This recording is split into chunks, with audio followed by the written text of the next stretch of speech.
Hey, Meatheads, David here.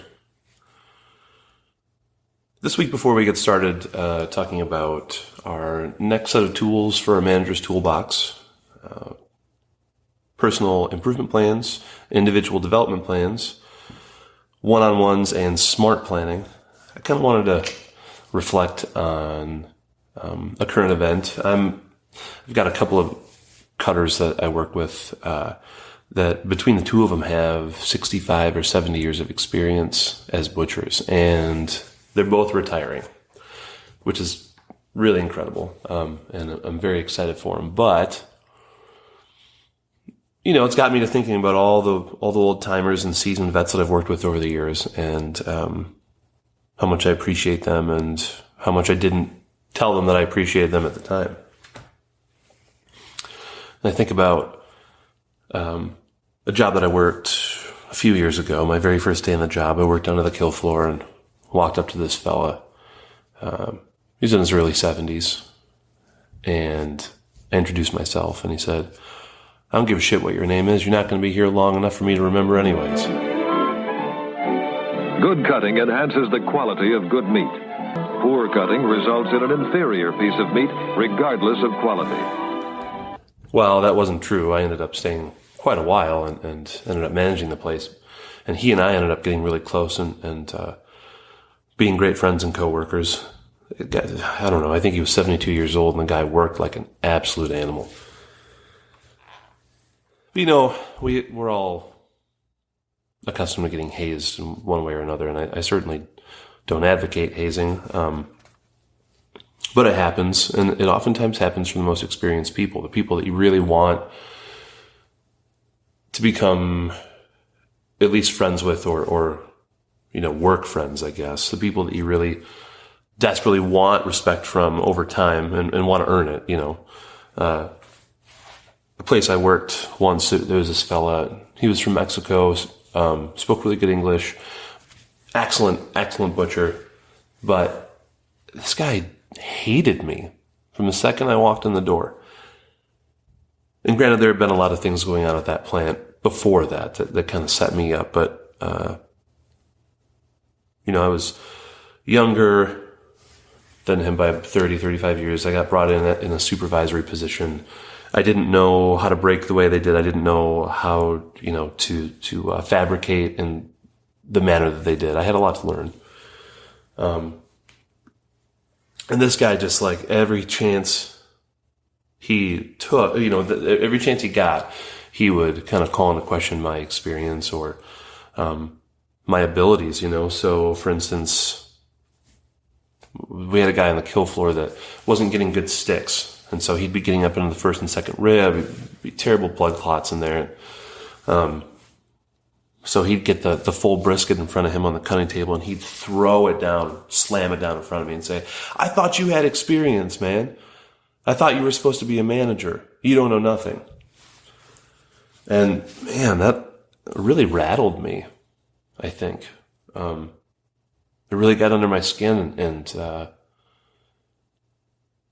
really made me doubt myself, And then after a lamb day, somebody that was sticking the lambs was going down through the hide instead of out to nick the jugulars, and they were forcing all kinds of hair and fecal up into the necks. And we get them on the cutting table, and they were pretty clean, but there was some hair, and obviously there was an errant cut that was going right, bisecting the neck, and it looked terrible.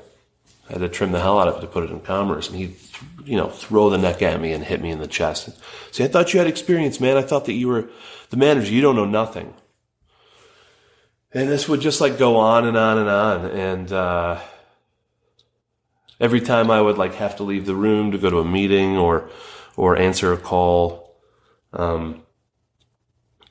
he'd make a joke to the other cutters about, "Oh yeah, he's leaving again, going off the block again. Must be really important." And so it got really old after a while, and I started to really dislike working with the guy. And I just kind of stopped talking to him and just let him do his own thing because he knew what he was doing, and he had been a butcher for 35 years. I didn't need to really direct him anyways. Until one day, he asked me if I wanted to meet up after work. go out and get some food or something, or maybe on a weekend. And I was shocked, I couldn't believe it. I thought maybe there was a catch, or it was going to be like, in Happy Gilmore, meet me at the 9th green at 9:00 sort of thing. So I made a plan with the guy, and I met up with him, and it was honestly one of the best experiences of my career, sitting down with this guy for 2 or 3 hours and just talking. And, when I got there, he gave me a really firm handshake and said, thank you for coming, and we sat down, and we were at his favorite restaurant. He ordered for me. He ordered me something really, really good. And we sat and he talked, and he told me his history, where he came from, where he had worked, what type of situations. And then he gave me a history of the business that we were both working for, and kind of told me how we had gotten to where we were.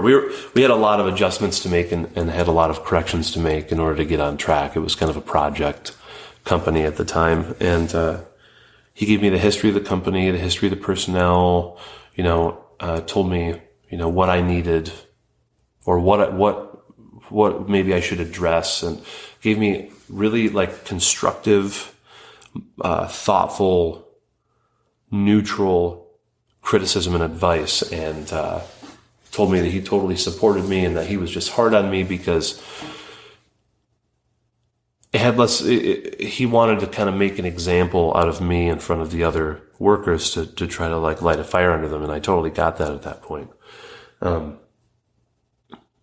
we ended up having a really good working relationship after that. And it was just so gracious that he took the time to give me his thoughts and his advice and all the information that he had, and was basically just trying to give me a toolbox to go forward, including his support, which felt really special, So, I guess I'm just kind of reflecting on all these things right now. If you're out there in a shop and you've got some people who have been in the business for a long time, and whether they're total curmudgeons or they're really friendly and helpful, or they're jaded, or they're ready to retire, or whatever it may be, take some time to get to know these people and get whatever information and skills and stories that you can off of them, because that's how we're going to keep passing this skill set and knowledge base down, we've talked about this in the past, that it's a dying art. It's a dying trade. There aren't as many people nearly that can do it that used to, especially being able to go from the field all the way to the plate.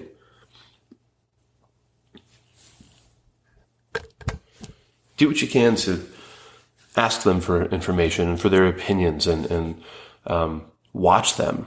Set your station up on the block next to the closest old timer and see what kind of tricks you can pick up from them. They always have a ton of tricks. And, get to know them on a personal level if you can. And just try to establish those relationships, because once all these people retire and they're out of the industry, then it's us. It's the next round. And then we're going to be those people. And we want to just continue the tradition, keep it intact, keep it going, until robots, I guess, replace all of us. So appreciate your old timers this week, and your managers and your supervisors. And even if they're difficult, or if they've hazed the shit out of you, whatever it is, maybe let them know that you respect them and that you enjoy working with them, and that you appreciate all their experience. Anyways, that's my soapbox for that, for right now. What we're really talking about this week is a continuation of 2 weeks ago. We had an episode where we talked about SWOT analysis. SWOT analysis, is a tool that you can use for planning, where you're able to evaluate different parts of your company or yourself or your employees, and then use some tactics that we're going to talk about today to apply those things and move forward with your actions in order to see results and measure your success based on a set of criteria that you establish. So just as a quick recap, SWOT, spelled S-W-O-T,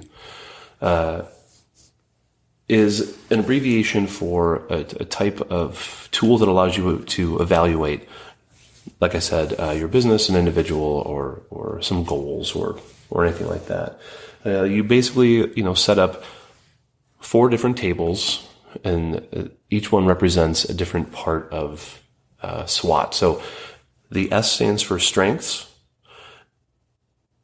and that's where you want to identify what you're good at, what you bring to whatever situation it is, or the strengths of your shop, or say you've got a kill floor, like what are the benefits of it, and what are the things that go well and go smoothly.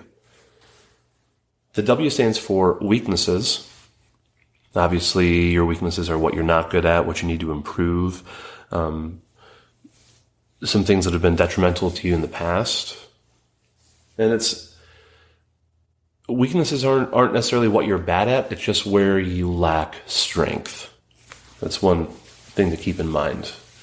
The O stands for opportunities, and those are external factors that will allow you to improve on your weaknesses and opportunities that you can take advantage of by utilizing your strengths. And then the T stands for threats, and threats are something that are going to get in your way. They're going to be a hurdle. They're anything. They're not necessarily bad, but they are external forces that will give you difficulty in achieving your goals. So now we need to know what to do with that information. And this week we're going to talk about mainly what to do with the information when you're talking about individuals, whether you've done a SWOT analysis on yourself or done a SWOT analysis on your management team or a specific employee. And there's 2 different ways to go about that. You've got a personal improvement plan or a productivity improvement plan, however you want to fill in the blanks there, but it's a PIP, a PIP, and an IDP, or an individual development plan.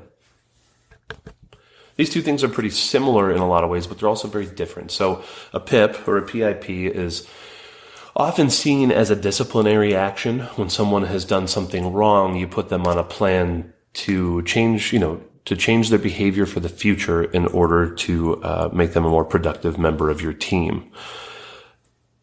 And then an IDP is generally seen by people, I want to move up in the company. Here's what I have to do to get there. But those are some really limited ways of looking at these things. And I think that it kind of oftentimes can put a bad taste in one's mouth because it feels really corporate and sterile when you look at it that way.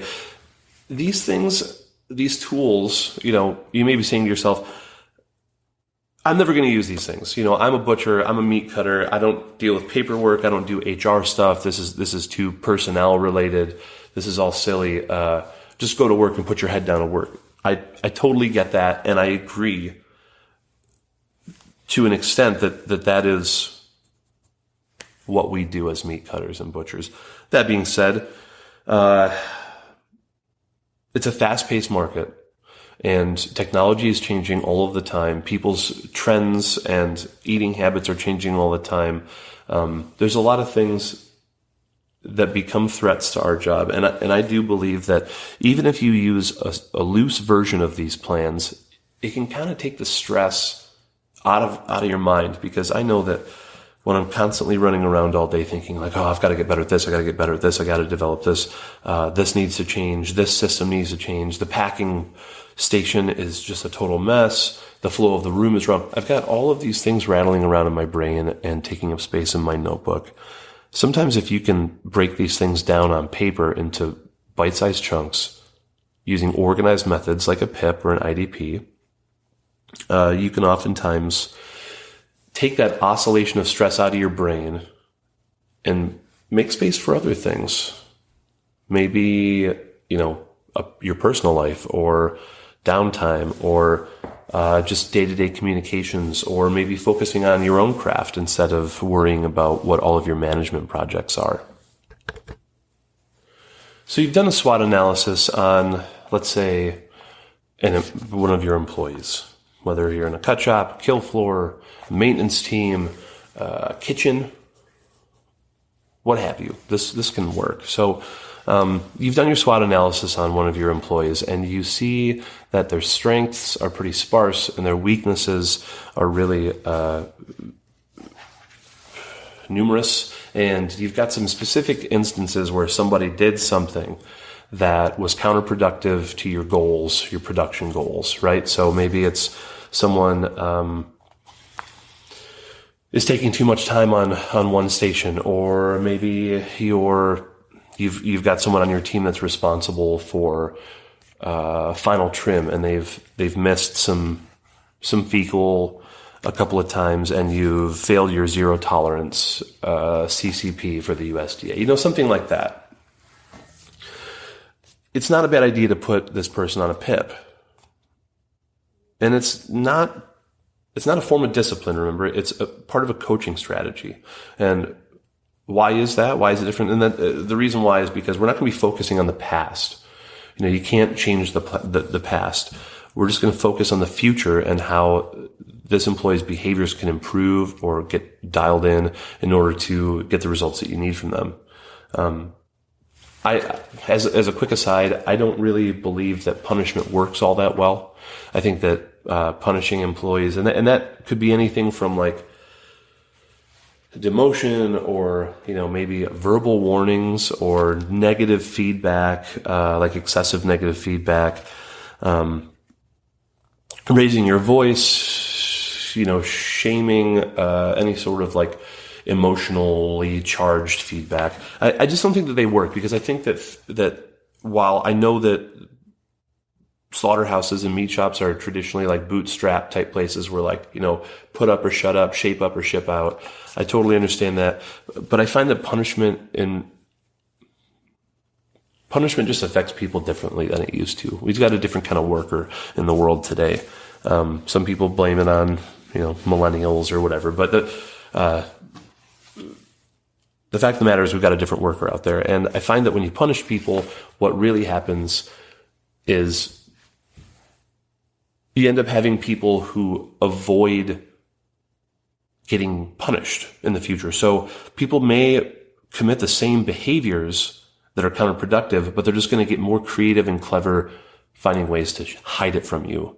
And so instead of focusing on the past and disciplining people, really focusing on the future and changing their behaviors and giving them the tools to change those things in a way that is productive for like the team's goals. That's what I think a PIP or a PIP should focus on. So a PIP is useful because it clarifies a person's job responsibilities and the expectations around those. It can give a team or an individual kind of a jump start to their productivity. Maybe they're feeling a little bit sterile, and their PIP will give them a kind of a roadmap for how to get better. You can develop skills and behaviors through feedback, constant checking in and feedback with the supervisor that's going to be coaching the employee through the PIP. It can get your employees' behaviors in line with what your business's values and goals are. Maybe you've got some people that aren't thinking about the bigger picture and how they fit into it, and this can help with that. It can also give you a paper trail and a good foundation for making HR decisions if it comes to that. And it's also a great way to build trust from an employee to a manager by working with them, establishing that sort of relationship. I don't know, when I trust my bosses, I work harder for them. And I feel like we're working together towards a common goal. So I believe that the PIP can really help with that if it's looked at as a coaching strategy and it's made clear to the employee that it's a coaching strategy. So what if putting someone on this PIP doesn't work, or if the PIP is refused, and then that's time to consider demotion or termination, but you're trying to avoid that. Now, you may be thinking to yourself, I'm not going to put my employees on a written plan to get better. If they're not working out, they're out of here. And I totally get that, and that's great. But not all of us live in states where that's okay. There are a lot of states that labor laws, they dictate how you're able to move employees around or add or subtract them. And a lot of times, it's not quite at will the way that they say it is. And we work in states where the laws require rigorous documentation in order to fire somebody. And so this is a really easy way to set yourself up for having a paper trail if you don't know how to do that. So how do you set one up? I've got a template that I can share with the group, but I'll just kind of describe it now.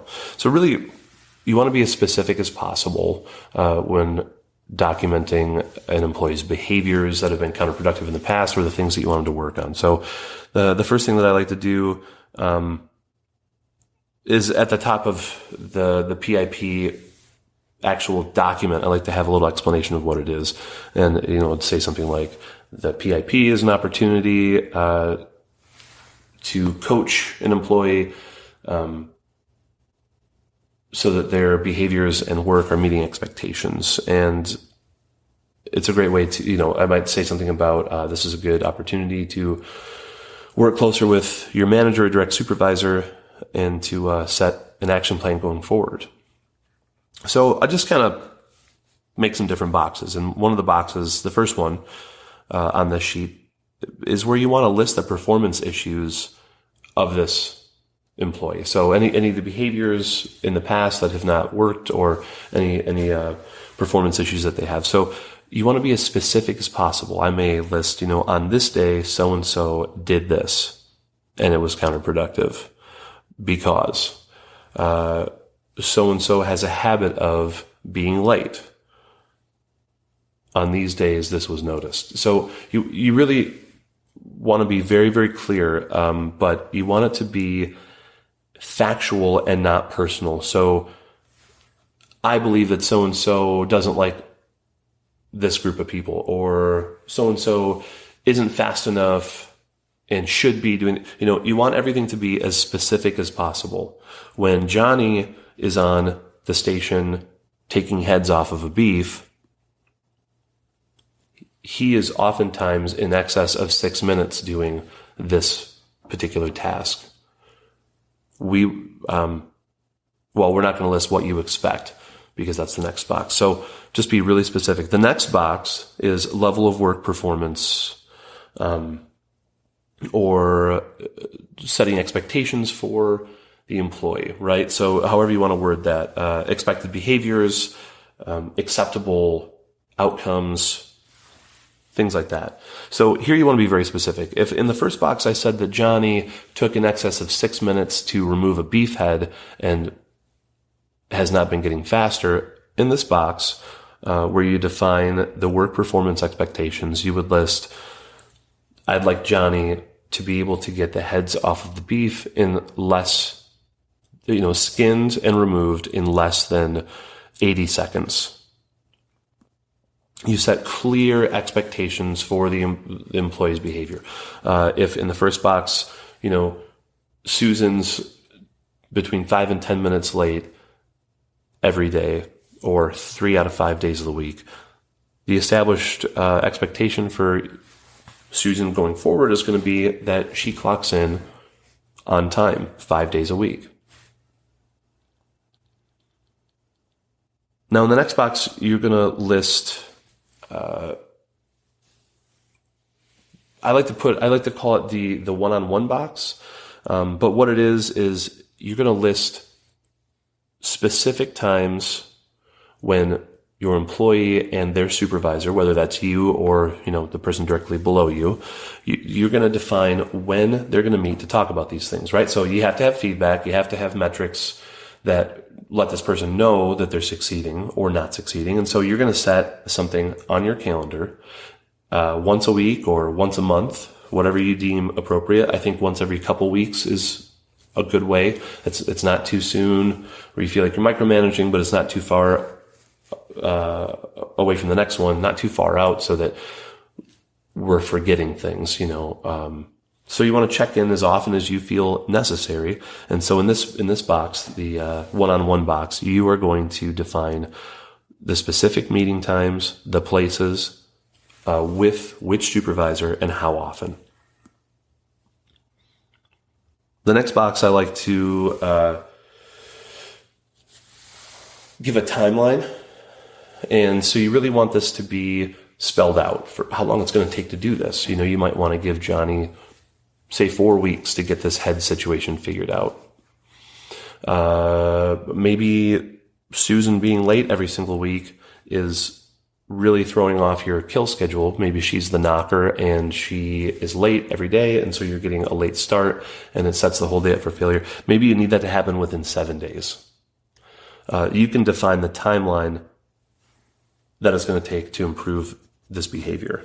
And lastly, I like to set a box where you're actually defining how you're going to measure their progress or their failure to progress. And so you want to give some metrics. It's sometimes it's a yes or no question. Sometimes it's defined by numbers. In this case, if we're talking about Susan's tardiness, the measurement of success or progress in this case is going to be on, her time card and what time she clocks in. It's really, really definable. If you're talking about Johnny taking heads off, you're going to define these measurements of progress in minutes and seconds. And so maybe you've got a stopwatch and or maybe you give him a stopwatch and you're allowing him to time that. And we're going to check in every couple of weeks to see what your average time is. And so this could really be anything. Maybe you feel that your inventory manager for your shop is not doing first in, first out. So that's the performance issue. You've been finding that newer items are in the case, older items are just getting, they're just setting to oxidize, and you're having to have way too much oven ready and value added product because you're not FIFOing effectively. While the measurement of success there is going to be, it's going to show up in shrink. It's going to show up in value-added products. So maybe your measurement of success is how many pounds of grind that you're having to waste a week, and that's going to indicate how much beef was not being FIFO'd. Or maybe your measurement of success is waste at the end of the day because out of the cooler, things that have been oxidized, how many things have spoiled, how much you're throwing away. So this would be a case where you'd want to establish a shrink log. So once you've set up this table and you've filled this out for your employee, I also like to have a little bit at the bottom, which is kind of like the supervisor's commitment to the employee, right? So this is where I like to define who's going to be coaching them through this. So you have a little box where you can name the supervisor that's going to be supporting the employee, and you can also brainstorm with the employee what some resources are going to be to correct these actions. Maybe if Johnny's not getting heads off in 6 minutes and he says, I don't know how to get it down to 80 seconds, boss. Say, okay, I know somebody that can do it very, very quickly. So we're going to have you work with them on that station. We're going to move them over for the day and they're going to train you. Or there's a kill facility up the road and their guy gets that head off in 40 seconds. He's amazing. Let's send you up there next Tuesday. I'll do your heads for the day. You go on a field trip and watch this individual and learn what you can. And then for the next day, we do this particular species. You come back on the floor and let's see what you learned. So that's really it. It's very simple. It's pretty to the point. You want to be as specific as humanly possible in all of those categories. And just to cycle through them again, the behavior or performance issues or problems, that's the first box. Second box is where you set your expectations of performance. The third box is where you specify the meeting times and how often you're going to have your one-on-ones, and where, with who, and how often. And then the next one is it's where you set your expected timeline to improve this performance. Set a limit. How long is it going to take? 30 days, 7 days, 60 days, a year? And then lastly, it's your metrics for success. I think that these are really, really helpful as long as it's made clear to your employee that it is not a form of discipline. It is actually a plan to get them to be more successful, make more money, enjoy their job more, and, kind of be out from under the watchful eye of management. Now, on the other side of that coin, or I guess something that works hand in hand, is called an IDP, an individual development plan. And it's a structured planning tool that's basically designed to set some short and long-term goals, set some realistic timelines, figure out ways to measure progress, and then come up with an action plan. So as you can see, it's very, very similar to a PIP, It's just in kind of a different light. You're not really addressing performance issues. It's more something that you can do for yourself or do for one of your, directs right below you or an employee below them. It's something that you can do to get them to move forward, to develop, to get excited about their work again, to expand their skill set so they can make either a lateral or upward move.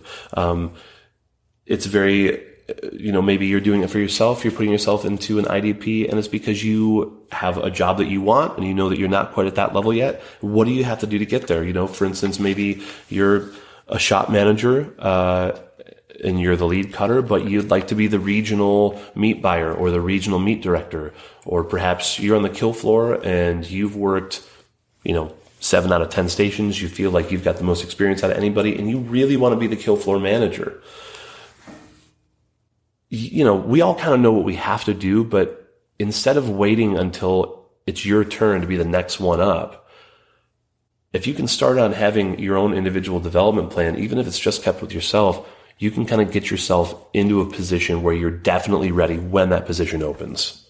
Or you can create that sort of upward mobility yourself by exhibiting these things. If you get through your individual development plan correctly and it was constructed well, it's going to be clear to everybody around you, And if you're putting one of your employees through an IDP, it's only going to help your team. It's going to help their morale. It's going to help you in your job. You're going to be able to delegate more things.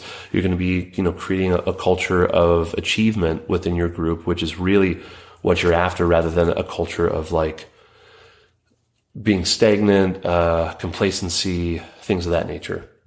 So an IDP is very, very similar to a PIP in structure. And so we'll kind of go over that. First, the very first thing you have to do about an IDP is you have to start with a goal. Why do you want to improve? Why, what is it that's leading you to get this plan together? Are you struggling in your job? Are you looking to move up or move laterally? Are you good at your job but want to be great or the best? Maybe you're new, but you want to get up to speed. Maybe you've just joined the company and, you managed a small cut and wrap somewhere and you've moved to a new company and you've got 10 times the employees and it's a larger processor, wholesale processor. You've got the basic skill set, but you need to get up to speed with your company. So you're going to put together one of these plans to get you where you need to be quickly.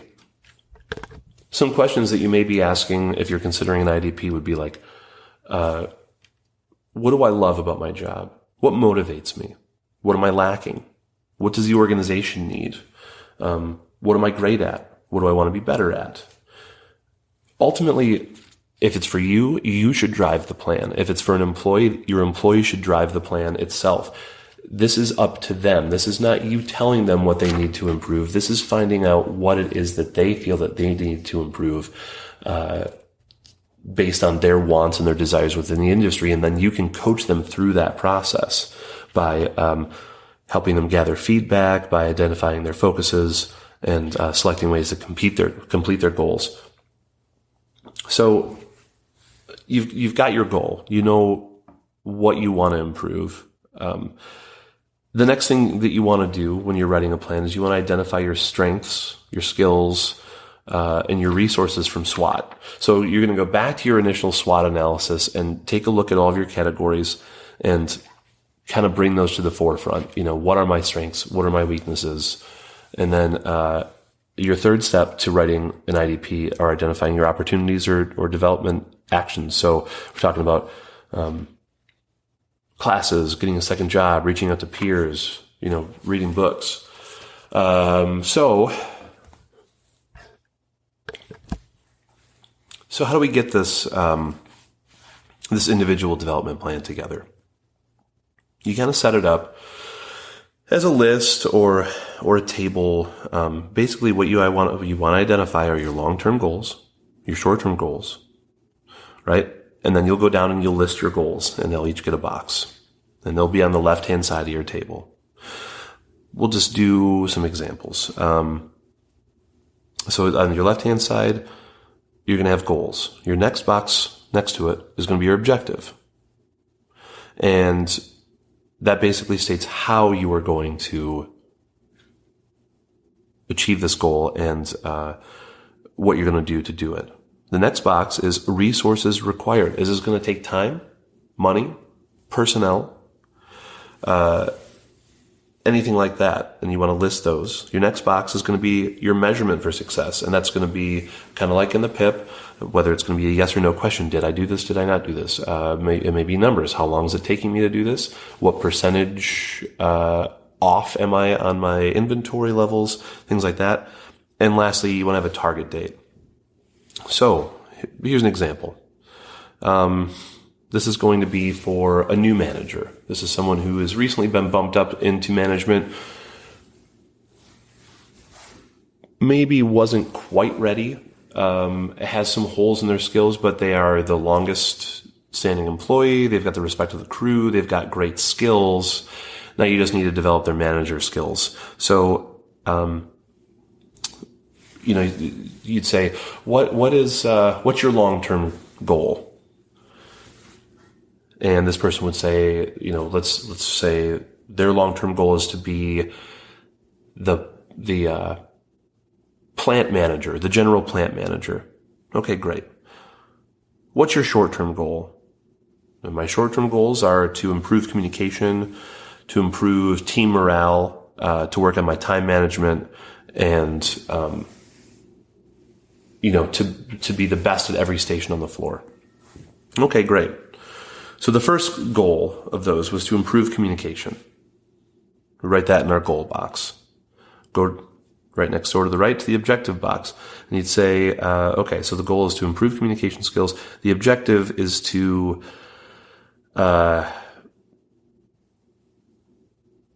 improve the way that I give feedback, manage and manage my employees through the conveyance of better, more clear expectations and information. So to improve communication skills, perhaps the objective would be what you've come up with is you're going to attend an effective communication class at the local community college in their continuing education department. Okay, that's your objective. That's how you're going to improve your communication skills. Your resources required. Let's say it's $50 and 2 hours a week. Your measurement is going to be a yes or no question. Did I attend this continuing education session? And then your target date would basically be at the end of when that class is over.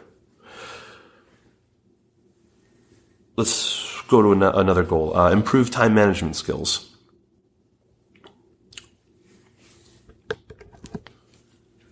The objective box is going to be filled with how you're going to do that. Let's say you're going to restructure your day with a more rigid schedule, and doing paperwork and computer work after production hours. Your resources required for that are nothing. And your measurement, perhaps could be looking at, if you're on salary, you still keep track of your hours. Maybe your measurement could be how many hours per week you're working while getting the same amount of work done.